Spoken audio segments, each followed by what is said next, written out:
Welcome, and it's such a pleasure to sit down to speak to you, Lieutenant Governor. Let me first say a couple words about our honored guest. Eleni Kounalakis is the 50th Lieutenant Governor in California, and in the nature of It's About Time, the first woman to serve in that role.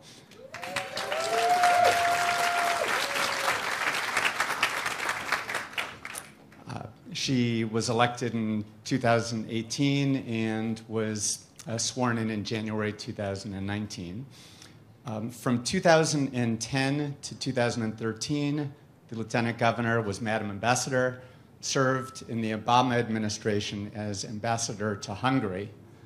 In 2015, after her service, she wrote this book called Madam Ambassador, 3 Years of Diplomacy, Dinner Parties, and Democracy in Budapest.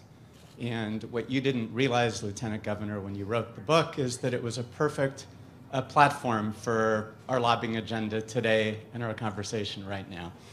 I'll say that I found the book insightful and fascinating. It was also very personal. My father grew up in Austria-Hungary, fled Vienna in 1938 after the Anschluss, and the book was a real window into the Jewish history of Austria-Hungary.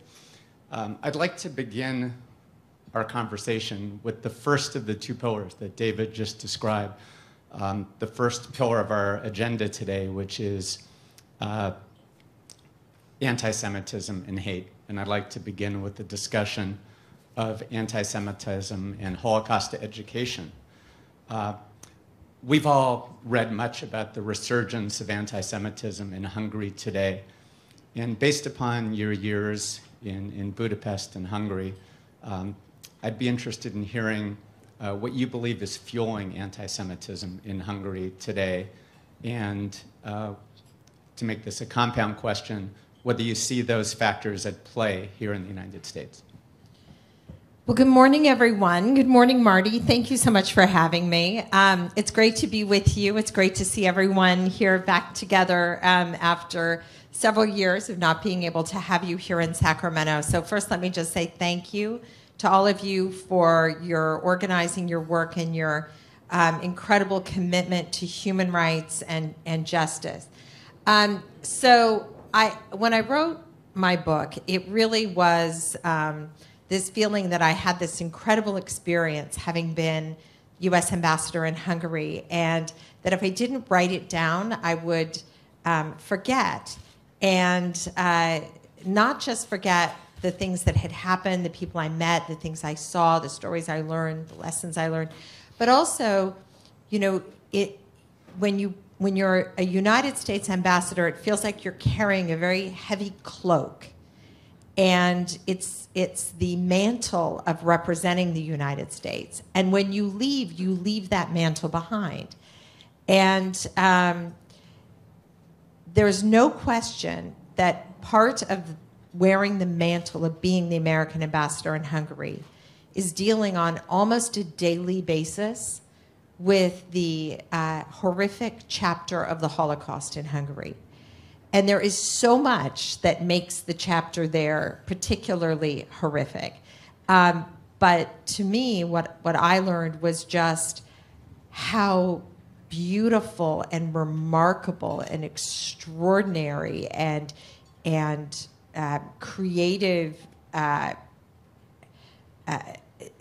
the Jewish community of Budapest in particular was, of all of Hungary. Of course, there were throughout the villages all across the country.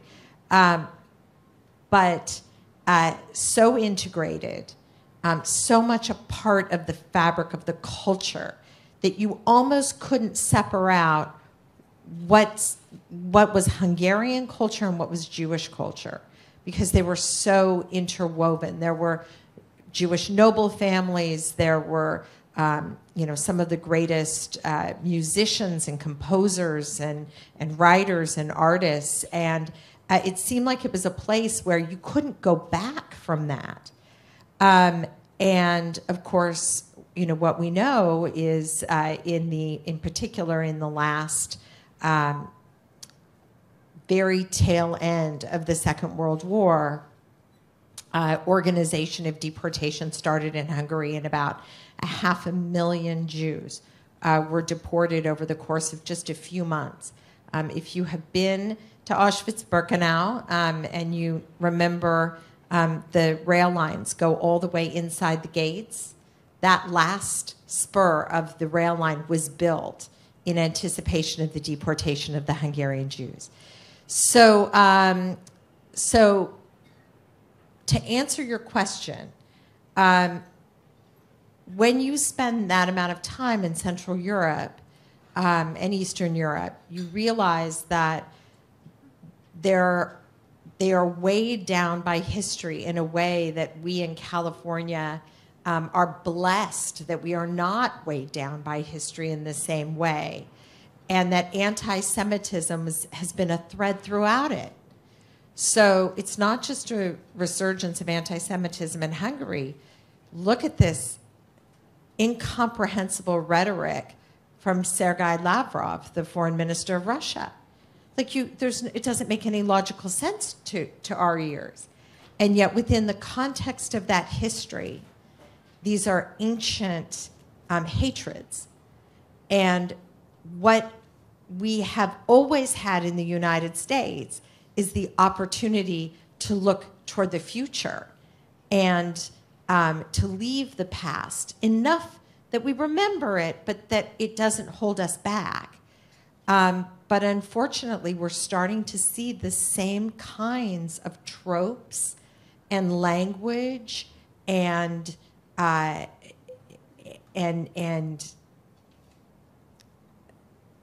you know, the methods of anti-Semitism creep in, even out here in California.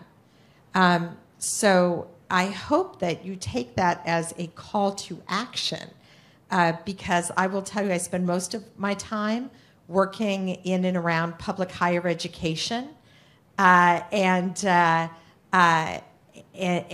we have to be very vigilant when it comes to the education of our students, that they understand how to know it when they see it, anti-Semitism, and how to do everything we can to root it out and stop it. Well, the discussion... Thank you. The end of your thoughtful response about education is a good segue to the next conversation. I'm sure you remember acutely the day that you spoke at the Budapest Holocaust Museum. It was a very poignant part of the book where the ambassador spoke after Holocaust survivors, and the German ambassador, who you said broke down in tears. It actually makes me tear up just thinking about that portion of the book. And what you wrote is, from that moment on, I learned everything I could about the Holocaust in Hungary. And you described the importance of Holocaust education, stating that it is, quote, an incomparable teaching tool used by U.S. ambassadors and embassies around the world. Would you please share your thoughts as to why the State Department and you personally believe Holocaust education is so important? Well, you know, we know that there have been, and there are, as we speak, there are atrocities being committed against innocent people today, right now, in Ukraine, in China, in you know, all around the world. There was something about that particular, about the Shoah. The way that here you had what we consider to be, in world history, one of the most sophisticated societies anywhere. And yet people could turn on each other and dehumanize others to the degree that these kinds of atrocities could take place. And so as a teaching tool for the US government, it is intended to be a wake-up call to anyone, anywhere, of what human beings are capable of doing to each other if there is a breakdown in society, and if we allow the dehumanization of other people to take place. That's really why it's been used as this model. But I think that, it's hard because it's not, it doesn't seem like, unfortunately, that it's enough. It seemed, I think, Elie Wiesel, in one of his more recent books what was it called? Something about his heart. He had heart issues. And he makes this comment that the conventional wisdom was, if you tell the stories of the Holocaust, that would be enough to ensure never forget, never again. If you don't forget, if you tell the stories, that will be enough. And Elie Wiesel says, it's not enough, evidently, to be able to tell those stories to convince people. It takes more than just telling the stories. It takes a system of rule of law that ensures that people are not allowed to dehumanize one another. And again, in European law, there is now much more of this conversation about human rights, I think, in the context of the Holocaust, because of this intention around never again, that we haven't really caught up to out here. But when I first got to Hungary, I couldn't understand what kind of mechanism could exist that would allow such a process to take place that, again, 3 years into the Second World War, 500,000 people could be identified, organized, deported, and killed. How? How could there not have been chaos? How could there not have been people who stopped that from happening? And what you learn is that once you begin to chip away at the way that people see one another as human beings, anything can happen. So I have this friend named Aranka Siegel. She wrote a book about her time. She was a survivor. And we spent quite a bit of time together. And Aranka tells her story being out from the eastern part of Hungary in the early years of the Second World War. The men, the leaders of the communities were taken away with the military to do, they were not armed, but they were part of the military, and they were used essentially to build bridges, to clear area, to go in first. And they were, the women basically and children were sort of left in the villages to fend for themselves. They had a neighbor who was her mother's best friend. And when she was a baby, her mother didn't have enough milk.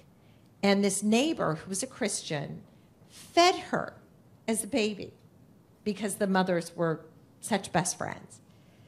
At the time that the Hungarian Nazis came in to take her and her mother and siblings into a detention facility, she remembers her neighbor's shutters all closed. And they didn't come out, they didn't help, they didn't offer, they pulled away.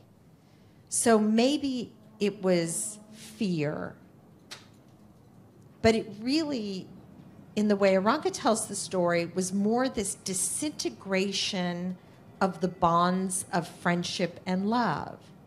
And that's what comes first. And again, that's why it's so important, not just the education of the Holocaust, but the,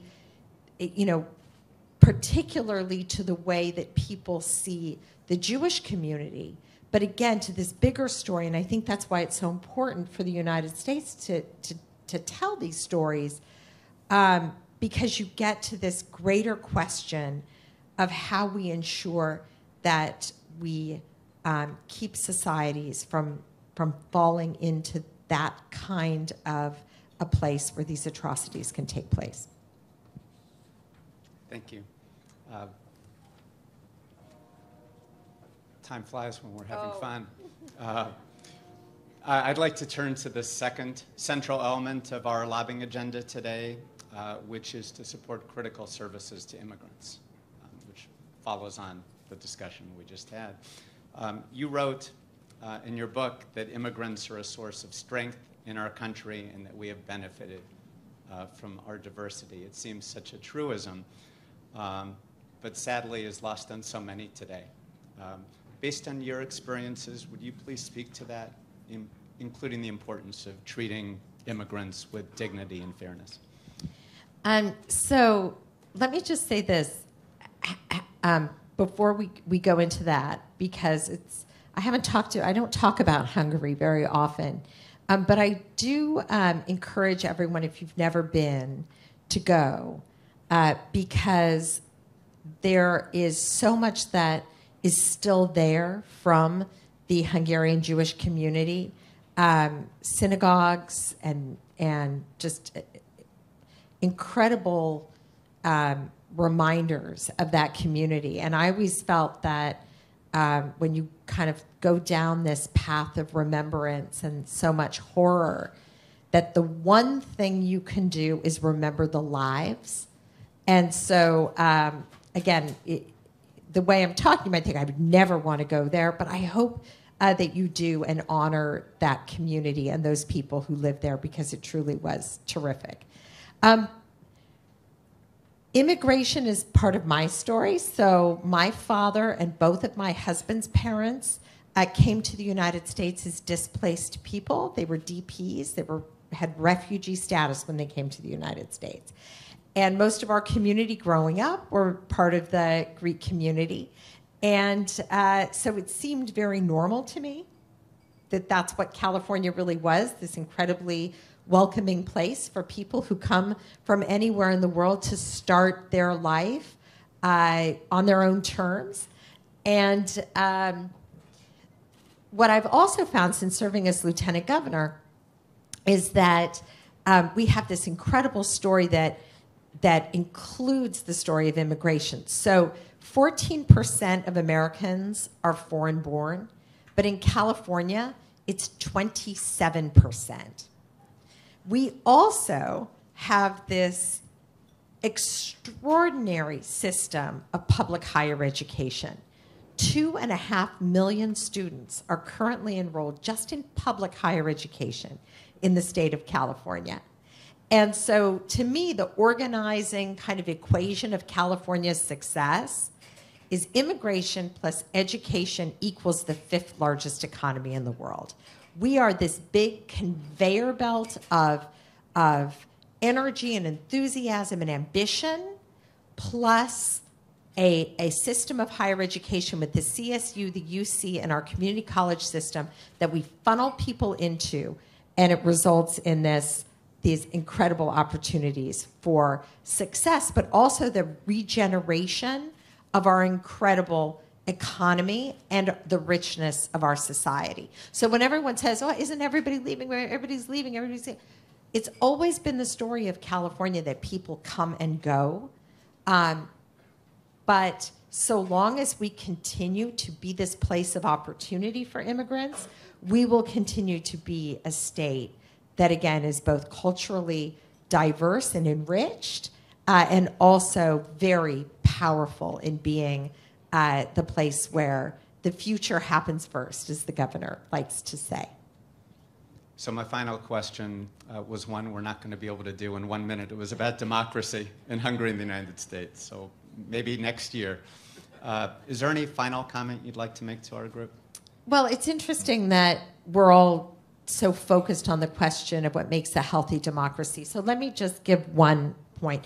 So I'm Greek.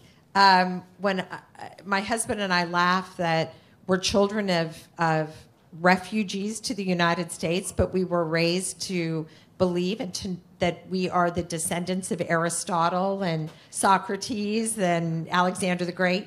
But Plato was a real critic of democracy. He said democracy is always just one step away from tyranny.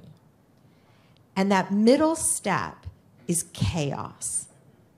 And so more than anything, what California has the opportunity to do right now, in a way that the United States as a country is being challenged, is show that democracy is not chaos, and that we can deliver for people, that we can solve our problems, that we can organize ourselves in this great experiment of self-government in a way that that shows, I think it was in the elevator on the way up, the Winston Churchill quote, right? About democracy being the worst form of government except for all the other ones. But we really, to me, California is now the beacon of hope and the best model of a well-functioning democracy anywhere in the world. And that is not to say that we don't have our challenges with homelessness and income inequality and all kinds of challenges. And Rob Bonta, I think, is coming up next, so you can press him on some of those things. But overall, I'm optimistic, and I know the people in this room and your commitment to our state and our society is part of what makes me very optimistic about our future. Thank you. Well, thank you so much, and I think we'll all carry those words in our meetings today.